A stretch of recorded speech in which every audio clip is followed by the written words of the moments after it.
अस्सलाम वालेकुम, welcome to my channel. आज इस वीडियो में लेक्चर नंबर 101 से लेकर 102 जो दो लेक्चर हैं ये डिस्कस करेंगे। जो पहला लेक्चर है डीएनए सीक्वेंस रिट्राइवल और दूसरा जो है प्रोटीन सीक्वेंस रिट्राइवल के बारे में है।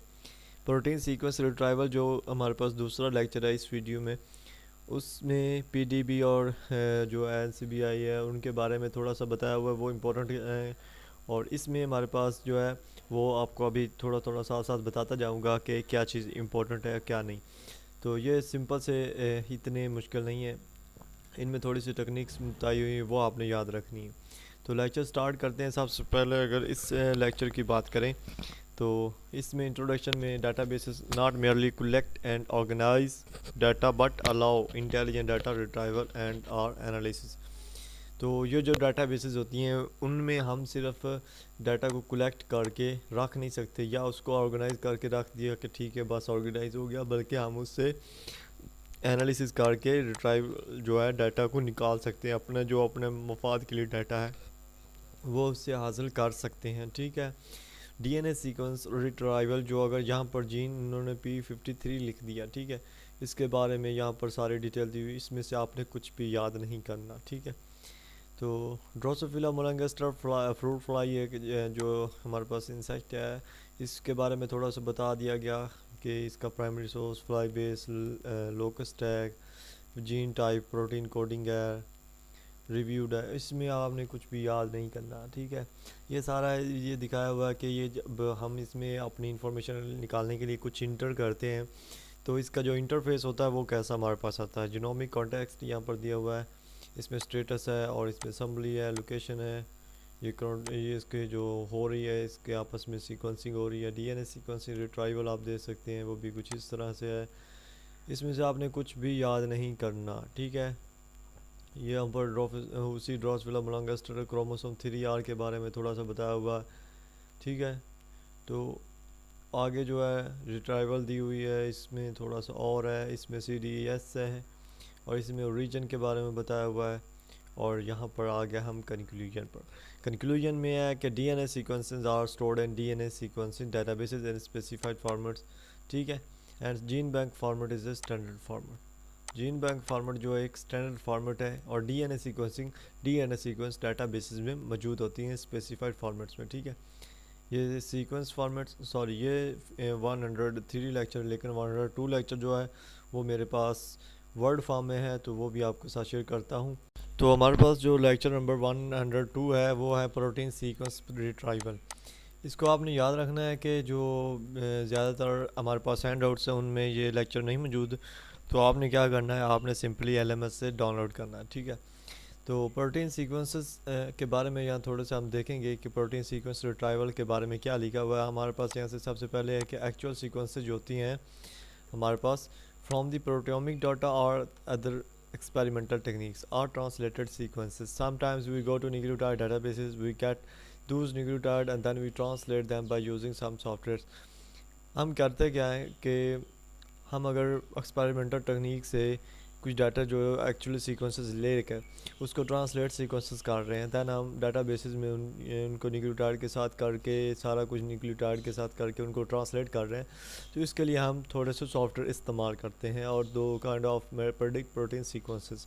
तो इस तरह हम क्या करते हैं, प्रोटीन सीक्वेंस रिट्राइवल करते हैं, यानी सॉफ्टवेयर इस्तेमाल करके हम प्रोटीन को ट्रांसलेट करते हैं। ठीक है, तो इसी तरह का स्ट्रक्चर देखें, we can make structure from those proteins that may be predicted or real structure coming from various X-ray crystallography technique.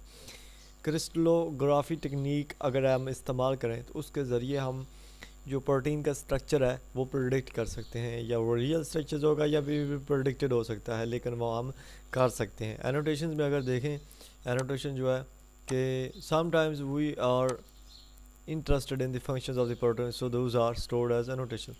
कुछ हम प्रोटीन जो है हम उनके फंक्शंस से हम बहुत ही ज़्यादा इंटरेस्टेड होते हैं, तो उनको हम क्या करते हैं, उनको एनोटेशंस के तौर पर हम क्या करते हैं, स्टोर कर देते हैं। ठीक है, तो यहाँ पर यूनिप्रोट है। यूनिप्रोट के क्या मतलब है, जिसमें प्रोटीन सीक्वेंसेस मौजूद होती हैं, वेबसाइट पूरी। ठीक है, it is an international partnership between PIR, EBI and SIB। ये इंटरनेशनल पार्टनरशिप है जिसमें ये मुख्तलिफ मुल्कों की जो कंपनीज़ हैं PIR EBI SIB मौजूद है, इनके साथ लिंक करते हैं। ये इंटरनेशनली हो तो ज़्यादा बेहतर होता है, क्योंकि इससे एक मुल्क के जो लोग सीक्वेंसेस कर रहे हैं वो अपनी सीक्वेंसेस भी देते हैं, दूसरे के भी देते हैं, तो इससे जो है बहुत सारा जनरल नॉलेज, बहुत सारा जो है पेचीदा नॉलेज भी हमें हासिल होता है इससे, ठीक है। तो इसमें यूनिप्रॉड जो है claims to be biggest and integrated resource. UniProt को ये क्लेम किया जाता है कि ये बिगेस्ट है और एक बहुत बड़ा रिसोर्स है। PDB seems like a good resource, यानी प्रोटीन सीक्वेंसेस के रिलेटेड से यूनिप्रोड एक बहुत बड़े बिगेस्ट इंटीग्रेटेड सी रिसोर्स है, ये आपने याद रखना है बस जस्ट। और इसमें यूनिप्रोड के बारे में ये आपके सामने इसका इंटरफेस है जो कुछ यूज नज़र आता है। और यहाँ पर उन्होंने देखा है कि अगर हम web page for retrieval data from UniProt से अगर हम रिट्राइव कर रहे हैं डाटा को, so we want to search a protein से यहाँ पर देखें P53 उन्होंने सर्च किया, प्रोटीन 53, ठीक है। Then we put it into the search box, यहाँ ये सर्च बॉक्स हमारे पास मौजूद है ये वाला। इसमें हम उसको क्या करेंगे, सिंपल लिखेंगे, सर्च करेंगे और प्रेस इंटर करके हमारे पास आउटपुट आ जाएगी जो कुछ यूँ होगी, जिसमें एंट्री दी हुई है, एंट्री नेम दिया हुआ है, प्रोटीन नेम दिया हुआ है, जीन का नेम दिया हुआ है, और ऑर्गेनाइजेशन यानी जिसमें होमोसेपियंस है यानी जो वो किस स्पीशीज से तल्लुक़ रखता है, ठीक है। तो यहाँ पर अगर हम देखें तो 18,000 जो डिफरेंट रिकॉर्ड्स हैं and is showing first 25 out of, यानी ये इसमें 18,000 इसके रिकॉर्ड थे, लेकिन इसने 25 जो थे उनमें से वो दिखाए हैं ताकि उनको देखो। और टोटल इसमें 1800 डिफरेंट रिकॉर्ड्स आए सिर्फ एक सर्च पर, ठीक है। तो होता क्या है कि अगर हमारे पास 18,000 आ जाए रिकॉर्ड, तो हम उसको किस तरह जो बयान करेंगे, हमें सिर्फ क्या है, हमने वहाँ पर अपना अगर एंट्री नेम लिखें, और यानी अगर वो किसी ह्यूमन ने उसको लिख कर डाला है, अगर वो माउस के बारे में या रैट के बारे में और फिर उसके बारे में है, तो सारा वहाँ पर एंट्री नेम है उसके बारे में लिख देंगे। उसके बाद हम प्रोटीन का नेम लिखेंगे कि सेलुलर ट्यूमर एंटीजन प्रोटीन है, और उसकी टाइप लिखेंगे कि वो जो है उसका जीन नेम जो है वो TP53 है।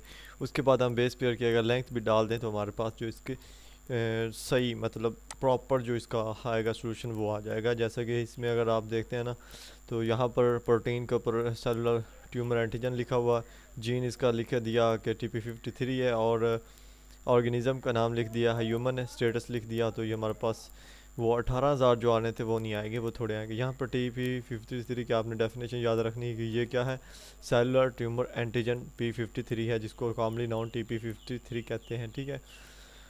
तो इसी तरह आपने ये जो इसको पढ़ लेना है, इसमें कोई याद करने वाली चीज़ नहीं है। इसमें GO molecular function, GO gene ontologies है, और gene ontologies are the different functional annotation term, they are the different functions, so amongst them we have molecular function, molecular processes। molecular function क्या होते हैं, molecules के बारे में अगर हम फंक्शन ड्रा कर रहे हैं तो वो molecular function है। इसमें बाइंडिंग, ATP की बाइंडिंग वगैरह वगैरह सारी आती है, और इसमें याद करने के लिए कुछ भी मैं आपको नहीं रिकमेंड करूँगा कि आप इसमें से कुछ याद करें। तो यहाँ पर इसको आपने एक दफ़ा पढ़ लेना है कि ये क्या क्या इसमें बताया गया है, ठीक है। तो यहाँ पर एक और है NCBI के बारे में आपको थोड़ा सा डिटेल से पढ़ना पड़ेगा कि वो NCBI क्या होता है। कि इसका मतलब यहाँ पर ये लिखा गया है कि we can also get the name protein from NCBI as shown in the figure in the left, यानी फिर जैसे कि यह दिखाया गया हमारे पास, हम इससे प्रोटीन्स के बारे में ले सकते हैं। हालांकि यूनिप्रोड इस्तेमाल होता है प्रोटीन सीक्वेंस के लिए, लेकिन NCBI से भी हम जो है वो सीक्वेंस ले सकते हैं। तो सीक्वेंस अगर इससे लें तो वो प्रिटी सिमिलर होती है, and the arrangement slightly different its region where the sequence start and sequence end are two slashes, यानी 2 स्लैशेस पर जो इसकी सीक्वेंस हैं वो स्टार्ट और एंड करती हैं। So we get the protein sequence from NCBI as well as the link to this website, यानी ये NCBI.nml.nih.gov इस वेबसाइट से हम इसका लिंक लेकर भी कर सकते हैं, और NCBI से भी प्रोटीन की जो सीक्वेंस है वो ले सकते हैं, ठीक है। PDB क्या है, यहाँ पर हमारे पास gives the structure, so we can go to PDB web page. हम वेब पेज पर जाएंगे and search for the same ID। अगर हम वेब पेज पर गए PDB के सर्च किया, सेम ID सर्च करेंगे and give the section region from the where to pick up this में स्ट्रक्चर्स। ये हमें वो रीजन्स देगा जहाँ पर कुछ स्ट्रक्चर्स बन रहे हैं, जैसे कि हमारे पास एनोटेशन आ चुकी हैं ये वाली, ठीक है। तो इससे भी आप जो है हमारे पास कर सकते हैं। जो ब्लू वंस में बारे में क्या बताया गया है कि where no secondary structure can be formed, यहाँ पर जो ये ब्लू लाइंस इसमें बताई गई हैं इसमें सेकेंडरी स्ट्रक्चर फॉर्मेड नहीं हो रहा, जबकि दो दूसरी टर्म्स हैं उनमें एनोटेशन सेक्शन में ज़ाहिर कर रहा है ब्लैक वंस में, ठीक है। तो इसी तरह अगर यहाँ पर ये जो आपने याद रखने की चीज़ है, थोड़ा सा मैं जूम कर देता हूँ आपके लिए, कि जो हमारे पास है ये वाला, ये आपको थोड़ा सा नज़र आ रहा होगा, ये जो ये ऐसा शेप बना हुआ टर्न, टी टर्न इसको कहते हैं। और ये जो होता है ब्लैक, इसका मतलब होता है empty, no secondary structure signed. और एस जो होता है बेंड, जो ब्लू होगा वो बेंड के तौर पर ज़ाहिर होता है। और ये जो जिग जैग का होगा अल्फ़ा लिक्स इसको कहते हैं, ठीक है। तो इसके बाद अगर हम देखें तो you can see the turns annotation, यानी हम टर्न्स उसमें देख सकते हैं, खाली जगह जो वो भी देख सकते हैं, जैसे कि ये दिखाया हुआ है ब्लैक रेड में। और लिंक टुवर्ड पीडीबी, यहाँ पर लिंक दिया हुआ है, आप वहाँ से जो इसको देख सकते हैं। उसके बाद है UniProt is the integrated resource between, ये यूनिप्रोट एक इंटीग्रेटेड सोर्स है इन तीनों चीज़ों के दरमियान, एक इंटरनेशनल सोर्स है। PDB is a good source to get protein structure. तो पीडीबी मेनली किस चीज़ के लिए इस्तेमाल होता है, प्रोटीन के स्ट्रक्चर को हासिल करने के लिए। तो यहाँ तक जो लेक्चर हमारे थे वो कंप्लीट होते हैं। तो अगर वीडियो अच्छी लगी तो लाइक कर दें और चैनल को सब्सक्राइब कर दें ताकि आने वाली वीडियोज़ आपको मिलती रहें। और मिलेंगे इंशाल्लाह नेक्स्ट वीडियो में। अल्लाह हाफिज़।